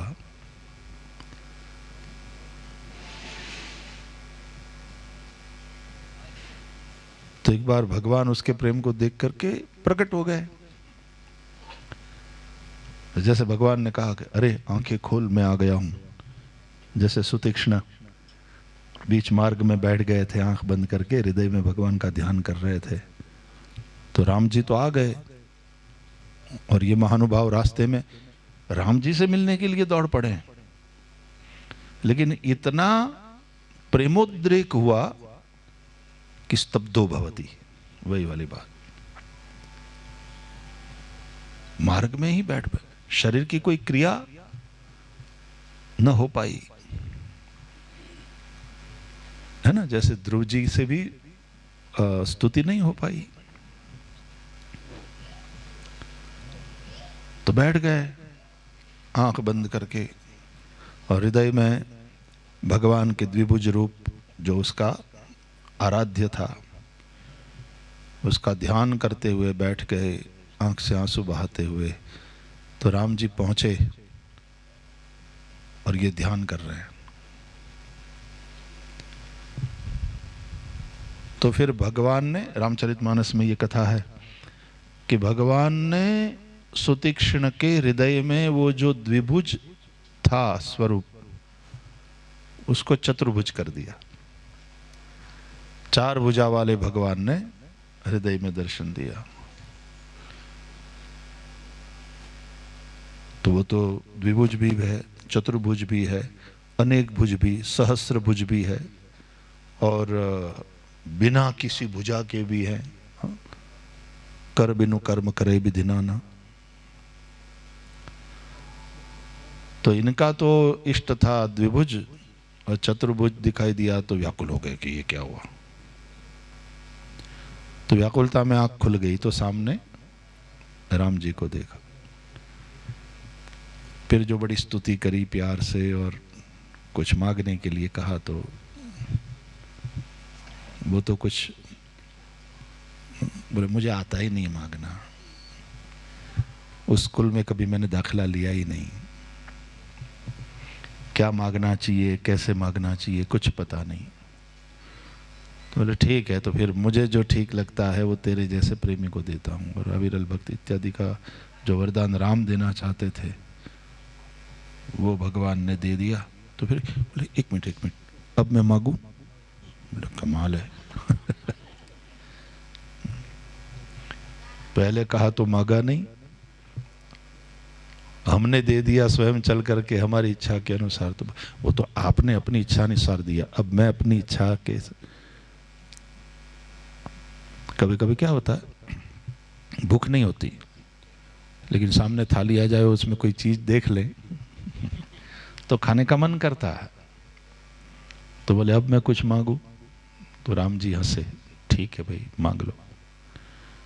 तो बोले अस अभिमान जाहि जनि भोरे, मैं सेवक रघुपति पति मोरे।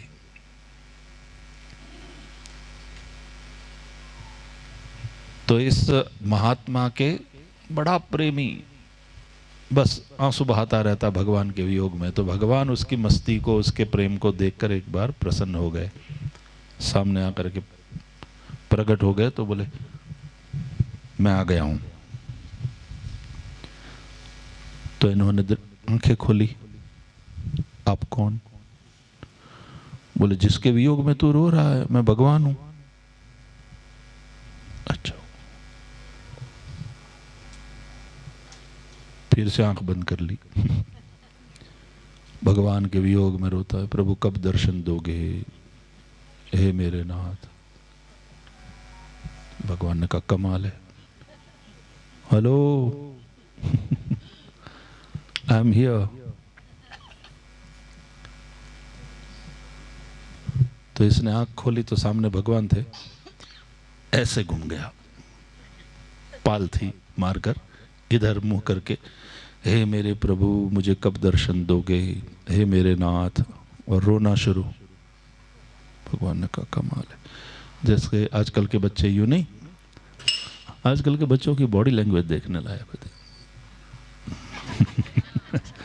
भगवान ने ऐसा कुछ किया होगा। और इस तरफ आ गए भगवान भी, हे मेरे मालिक हे मेरे प्रभु मुझे कब दर्शन दोगे। तो भगवान ने फिर से, हेलो, अरे दर्शन देने तो आया हूं। फिर आंख खोल के देखा सामने भगवान है। तो फिर यूं भगवान की ओर पीठ करके बैठ गया, इस तरफ देख करके, मेरे मालिक मेरे प्रभु कब दर्शन दोगे। दर्शन दो, ऐसा कोई कब दर्शन दो, इट्स अ क्वेश्चन, कोई डिमांड नहीं है तो भगवान इस तरफ आए, फिर से कहा अरे दर्शन देने तो आया हूं, आंख खोल करके दर्शन कर। कहता है भगवान को, डोंट डिस्टर्ब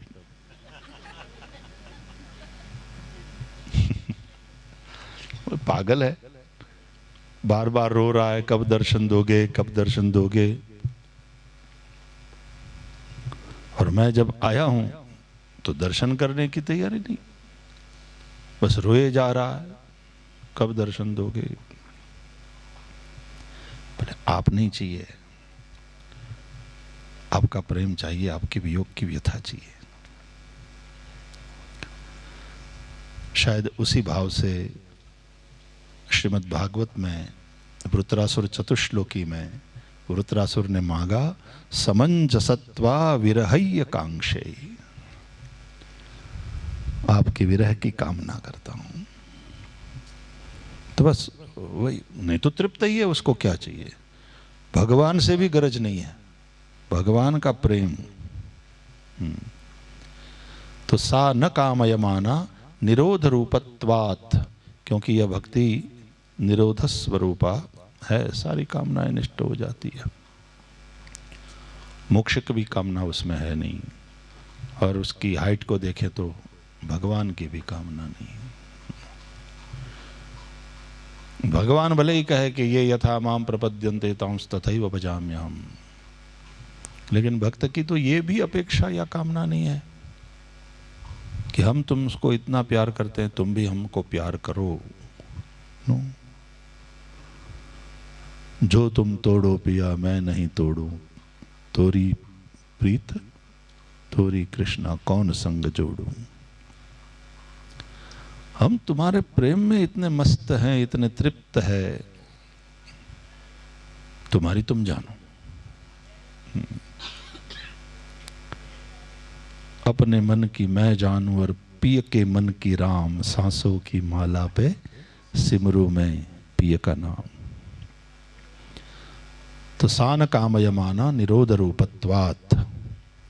एक दो सूत्र और देखेंगे और फिर विराम देंगे। 8वां सूत्र है निरोधस्तु लोकवेद व्यापार न्यासः। वाह। निरोधस्तु लोकवेद व्यापार न्यासः।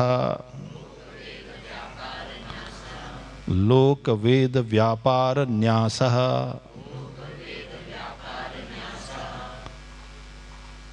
न्यासः। अब निरोध क्या है? तो बोले लौकिक और वैदिक समस्त कर्मों के त्याग को निरोध कहते हैं।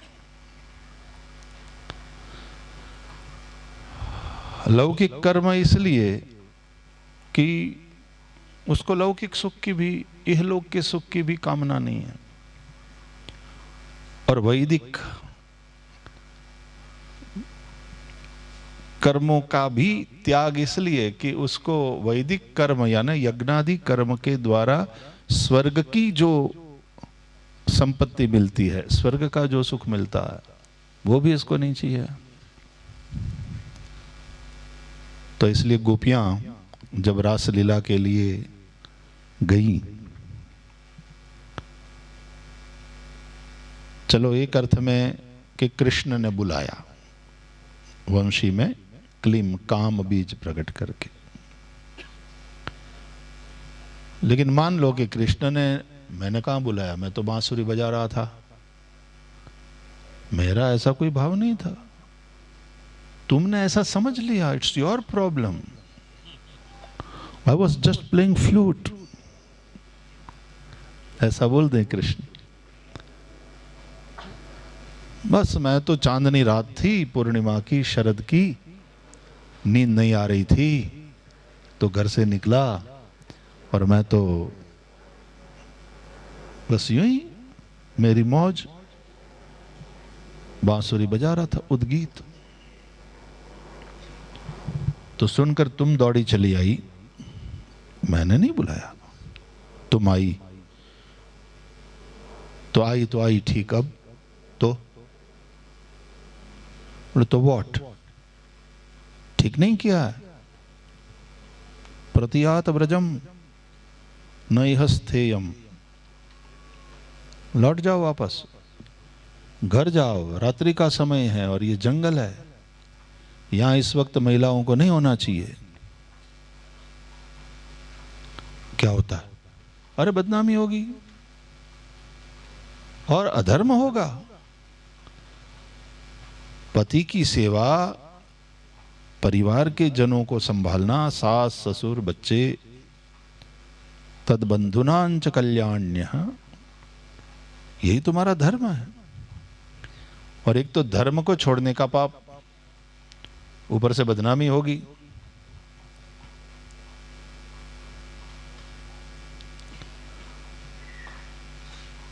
ये लोक में भी बदनामी होगी, ये लोग बिगड़ेगा, पाप के चलते परलोक भी बिगड़ेगा।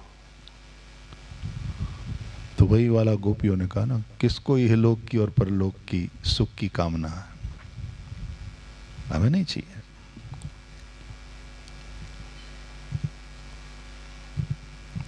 इसलिए वो जो वैराग्य की व्याख्या की गई है, तो इहा मूत्रार्थ फल भोग विरागः, इह अमूत्र, यह लौकिक और पारलौकिक। संसार के सुख भी नहीं चाहिए और स्वर्ग के सुख भी नहीं चाहिए। कभी कभी आदमी को संसार का सुख नहीं है, इसलिए स्वर्ग सुख की कामना करता है क्योंकि वहां उसने सुन लिया है कि यहाँ शादी नहीं हो रही है, वहां 72 हूर मिलती है, कि वहां अप्सराएं होती है। बोले वहां शराब की नदियां बहती है। बोलो न्याय पीवत जाऊ छे। सुंदर सुंदर भवन होते हैं, सौष्ठव युक्त शरीर होते हैं, भोग भोगने के योग्य शरीर होते हैं। बात तो भोग की है स्वर्ग में जाकर के भी। तो गोपियों को न यह लौकिक सुख चाहिए न पारलौकिक सुख चाहिए। तो निरोधस्तु लोक वेद व्यापार न्यास। न्यास का अर्थ होता है त्याग।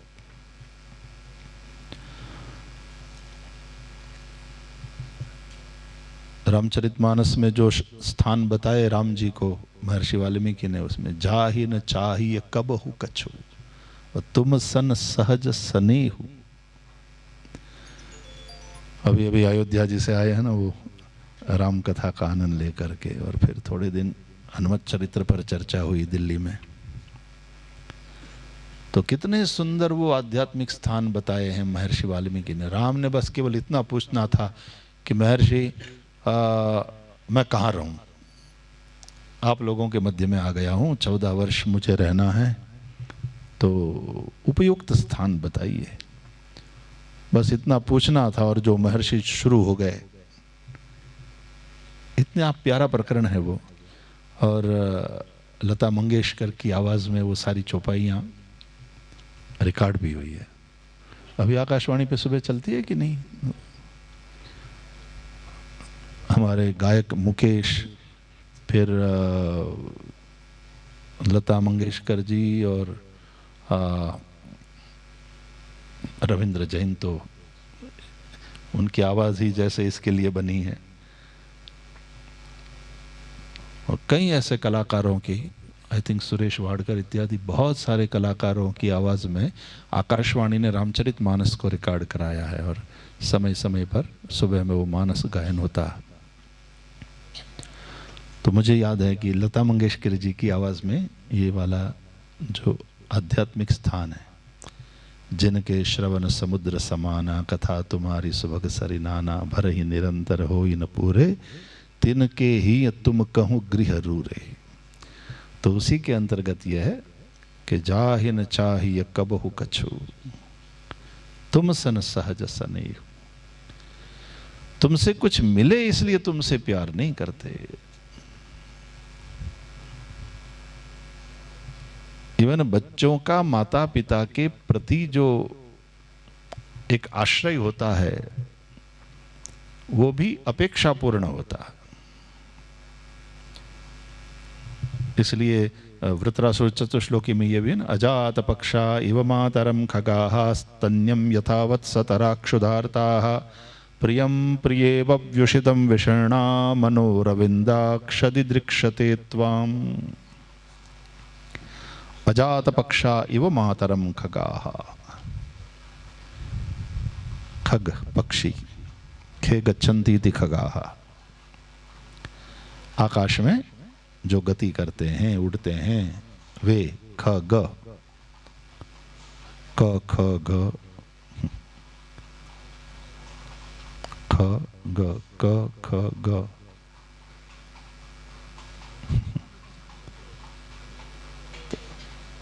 तो दूसरा और तीसरा करो तो ख ग, तो पक्षी हो जाएगा। क ख ग, तो क माने सुख, ब्रह्म सुख के लिए ख आकाश, आकाश में जो गति करते हैं ऐसे योगी, उसको भी खग कहेंगे।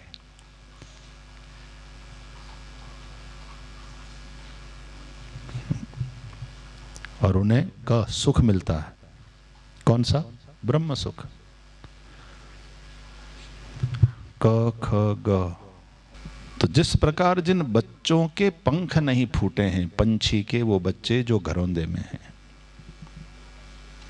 और वे अपने माँ बाप की जिस प्रकार प्रतीक्षा करते हैं, राह देखते हैं, उन्हें उनकी जरूरत है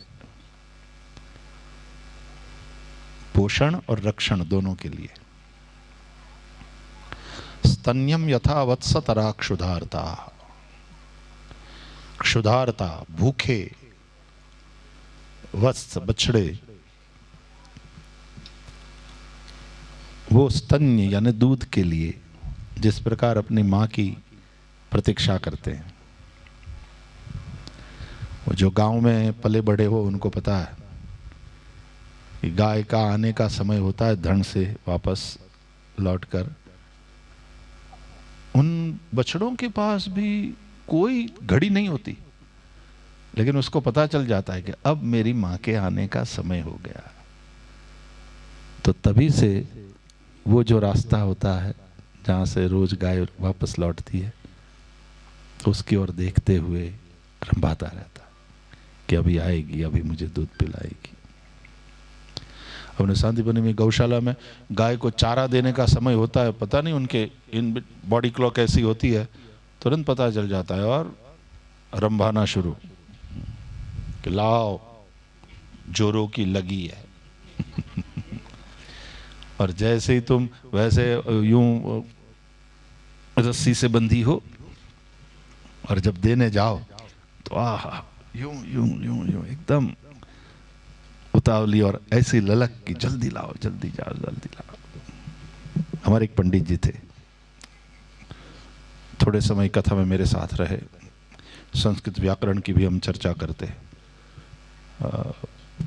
अध्यापन क्षेत्र में रहे, पढ़ाते रहे, फिर रिटायर्ड हो गए थे। तो बोले मैं आपके साथ आऊं, भागवत का पाठ करूंगा, मुझे भोजन मिल जाए और जो दक्षिणा आप दे दें। आओ पंडित जी जरूर विराजो। तो फिर थोड़ी भागवत संस्कृत व्याकरण की चर्चा होती, 2 समय में कथा चलती थी। तो उसको मेरे, अब पंडित जी तो बाहर वाला खाए नहीं, वो सब नियम, तो मेरे यहाँ भोजन कर ले। बोले गुरु जी को वहाँ भोजन करा देना। तो मैं जाता संध्या के लिए, सायं संध्या के लिए, पहले इनको भोजन करा दो ताकि वो समय से अपने उतारे पे जाके आराम करें। तो बच्चे मुझे कहते कि भाई श्री जब वो भोजन करने के लिए बैठते ना पंडित जी, दर्शन करने लायक है। तो एक बार बोले जब थाली आवे तब खास आना, शुरुआत में आना। तो मैंने कहा पंडित जी आप भोजन कर लो, मैं जाता हूँ संध्या में। बोले हाँ। तो बैठ गए। मैं थोड़ी देर के बाद जैसे यहाँ थाली आई और यहाँ से मैं आया, लेकिन चुपचाप देखता रहा मैं, उनको पता नहीं चले। इस तरह से थाली आई और उनका जो चेहरे पे भाव था और जिस तरह से देख रहे थे एक एक व्यंजनों को, मुंह से पानी छूट रहा था। बार बार फिर प्रणाम करके और ब्रह्मार्पण करके जिस तरह से उन्होंने शुरू किया, मैंने बात तो सही है, स्वागत तो इसी तरह होना चाहिए। अपने इस तरह मोबाइल फोन है और टिफिन भर रहे हैं, उस तरह से पेट भर रहे हैं, खाना खाने थोड़ी बैठे हैं। बेचारी पत्नी बार बार पूछती है सब्जी रखूं, सब्जी रख दो ना यार, चिढ़ करके उसके ऊपर। देख नहीं रही हो मैं बात कर रहा हूं? तो यही तो तकलीफ है, खाना खाने का समय है और बात कर रहे हो।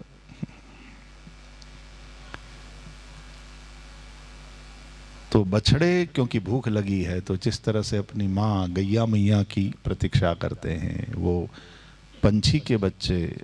और तीसरी बात ये कही, प्रियम प्रियेव व्युषितम विषमणा, जिस प्रिया का प्रियतम पति विदेश गया है धन कमाने, और वो भले वहां से पैसा भेज रहा हो, सब प्रकार का सुख हो यहाँ, लेकिन वो जिस प्रकार अपने पति की प्रतीक्षा करती है, जब भी फोन में आप कब आओगे, बोले मैं अभी नहीं आऊंगा, लेकिन तुझे क्या चाहिए बोल, क्या भिजवाऊं तेरे लिए। सब कुछ है, लेकिन तुम आओ बस। तो उससे तो जीवन की सारी जरूरतें पूरी हो गई, लेकिन वो नहीं है।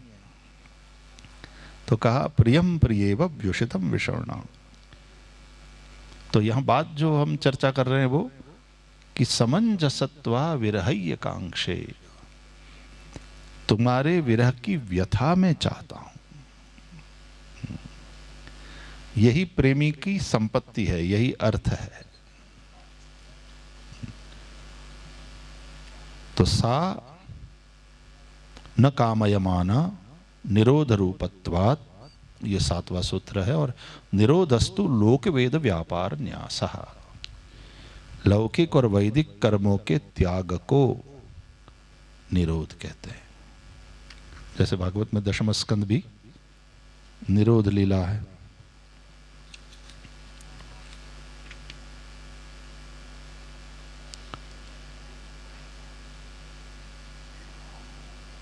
दो सूत्र और बोले। तस्मिन्ननन्यता तस्मिन्ननन्यता तद्विरोधिषु उदासीनता च, तस्मिन्ननन्यता तद्विरोधिषु उदासीनता च। चलो अलग करके बोलो। तद्विरोधीषु उदासीनता च, तद्विरोधिषु उदासीनता च, तद्विरोधिषु उदासीनता च।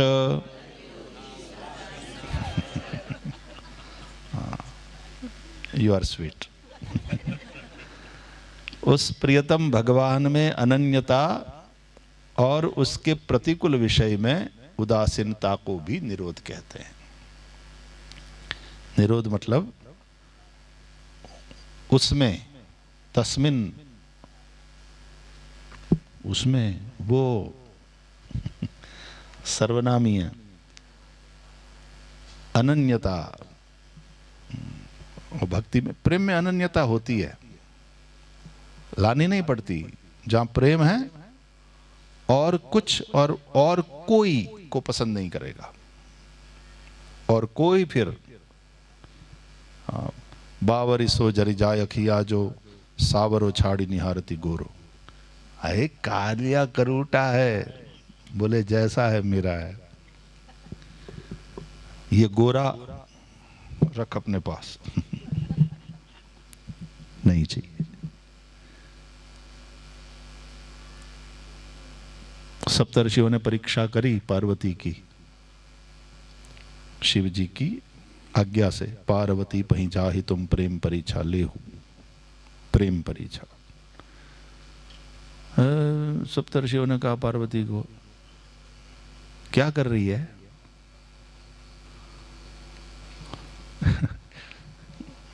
गांव में अब बैठे हो अपने घर के बाहर झूले पर, लोग निकलेंगे, शू हिचको छो ने, शू बैठा छो ने, नहीं कूदका मारिए जी। लोग पूछते हैं, देखते हैं, झूल रहे हैं, फिर भी क्यों झूल रहे हो ना, क्यों बैठे हो ना।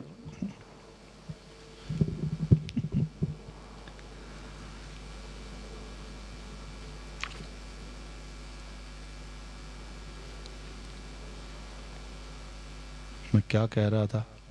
हाँ, तो पार्वती के प्रेम की परीक्षा करने गए। क्या कर रही हो? तपस्या। काय के लिए?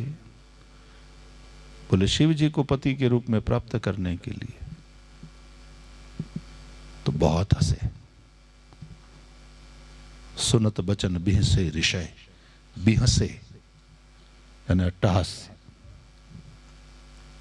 और सामूहिक अट्टहास्य, जैसे लाफिंग क्लब हो। वहां एक साथ लोग हंसते हैं ना, फिर देखने लायक होता। तो सातों भी हंसे। और हंसी थोड़ी रुकी तो जो पहला सेंटेंस था, गिरि संभव तव देह, आखिर तो तुम पर्वत की पुत्री हो, तेरी मति जड़ हो, उसमें क्या आश्चर्य है। महादेव को पति के रूप में प्राप्त करने के लिए इतनी कठिन तपस्या, मुफ्त मामले तो ही ना लेवाए। इसमें है क्या। और जो शुरू हुआ, स्मशान में रहने वाले, अंग पर भस्म रमाने वाले, सांप, आसपास भूत प्रेत, डरना नहीं, रात का समय है, हम जंगल में हैं, लेकिन जंगल में मंगल है, और हम सब भी भूत है। हाँ, क्यों? भूत मात्र है, प्राणी मात्र। तो इतना शिव जी के विरोध में बोले, क्या रखा है शिव जी ने। अच्छा छोरी, विवाह के योग्य तू है तो पति की कामना स्वाभाविक है, लेकिन सुन, हमने तेरे लिए एक बहुत बढ़िया वर नक्की किया। और वो कौन है? बोले बैकुंठ में जिनका निवास है, स्मशान में नहीं, बैकुंठ में। गरुड़ पर तो सवारी करते, ये बैल पे बैठते हैं, और बैल दौड़ेगा भागेगा तो भी क्या स्पीड, और गरुड़ पर तो उड़ करके।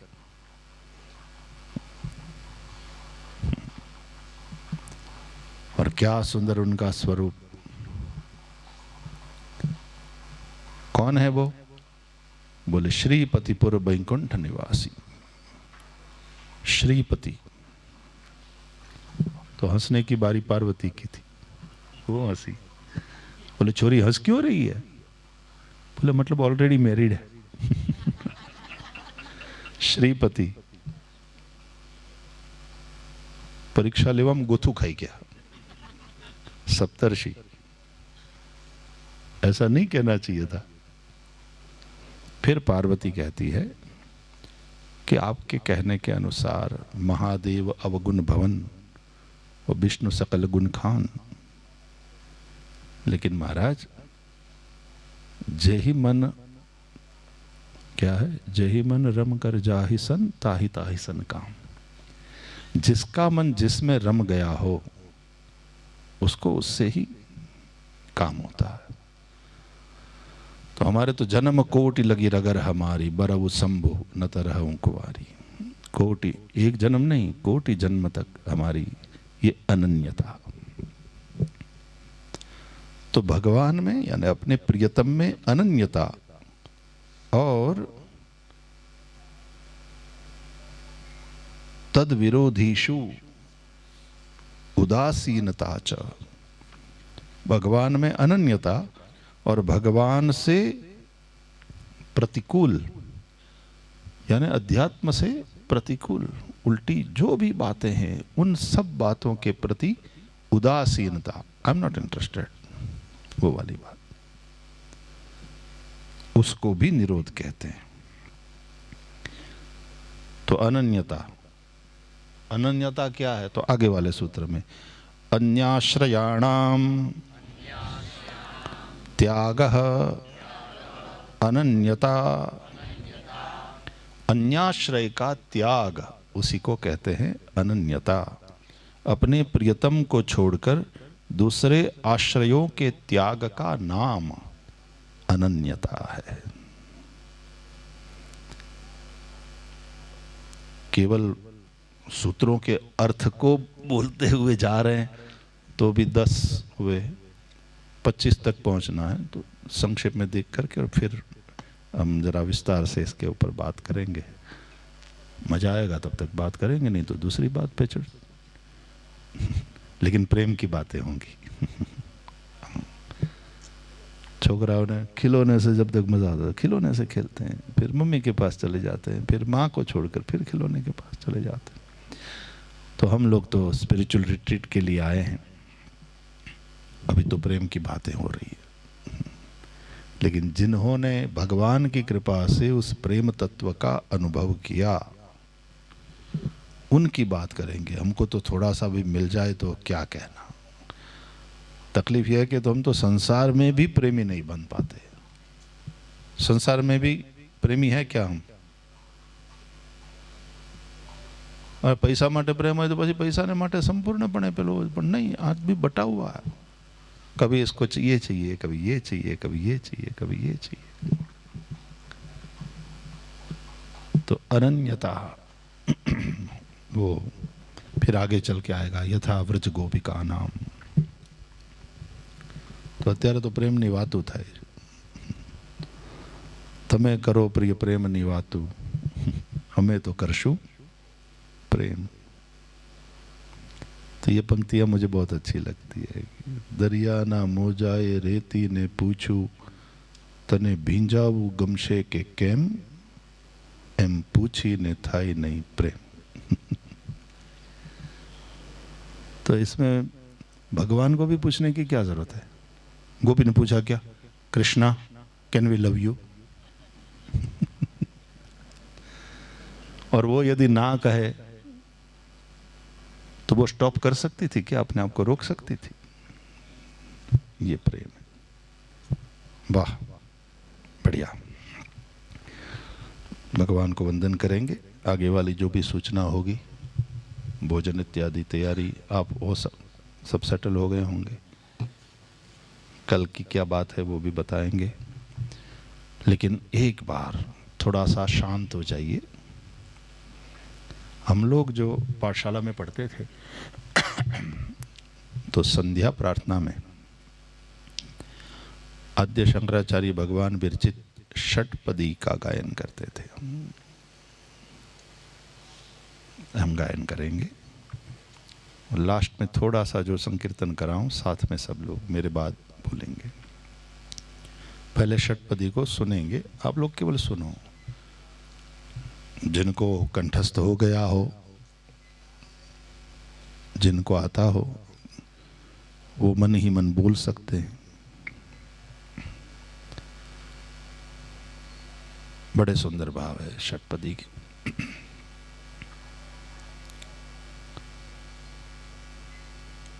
अविनयमपनय विष्णो दमय शमय विषय मृगतृष्णाम् भूतदयां विस्तारय तारय संसार सागरतः दिव्यधुनि मकरन्दे परिमल परिभोग सच्चिदानन्दे श्रीपति पदारविन्दे भवभयखेदच्छिदे वन्दे सत्यपि भेदापगमे नाथ तवाहं नमामकीनस्त्वं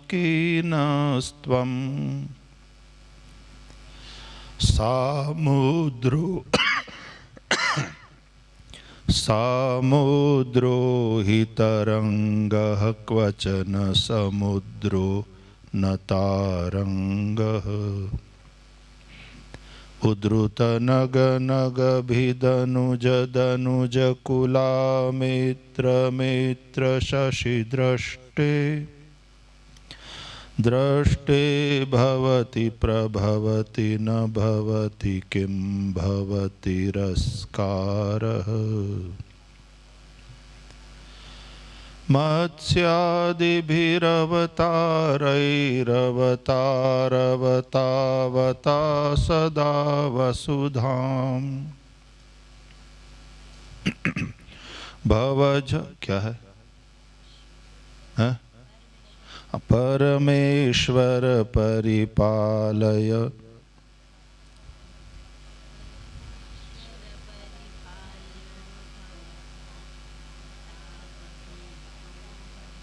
दामोदर गुणमंदिर सुंदर वदनारविंद गोविंद भवजलधि मथन मंदर परमं दरमपनयत्वं मे नारायण करुणामय शरणं करवाणि तावकौ चरणौ इति षट्पदी मदीये वदन सरोजे सदा वसतु। जय गणेश जय गणेश जय गणेश पाहि मां श्री गणेश रक्ष मां जय गणेश।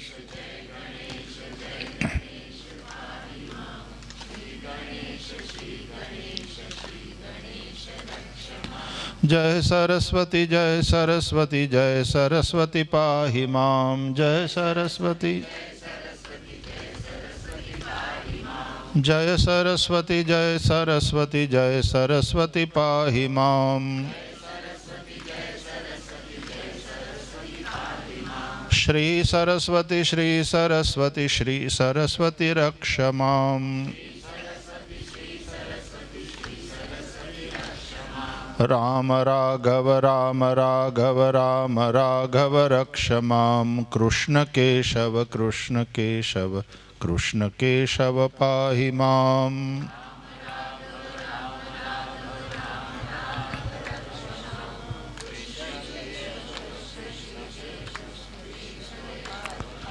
राम राघव रक्ष मां।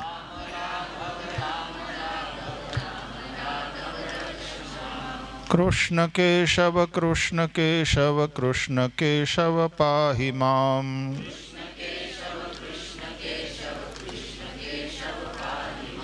राम राघव रक्ष मां। कृष्ण केशव पाहि मां।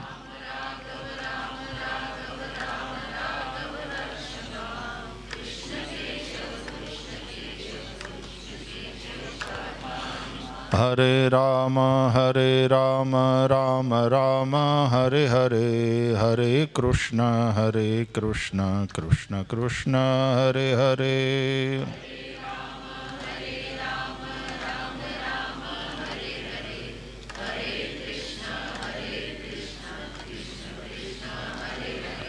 हरे राम राम राम हरे हरे।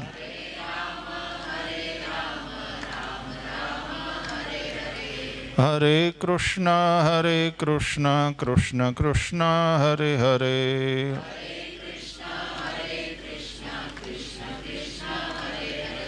हरे राम राम राम हरे हरे। हरे कृष्ण कृष्ण कृष्ण हरे हरे।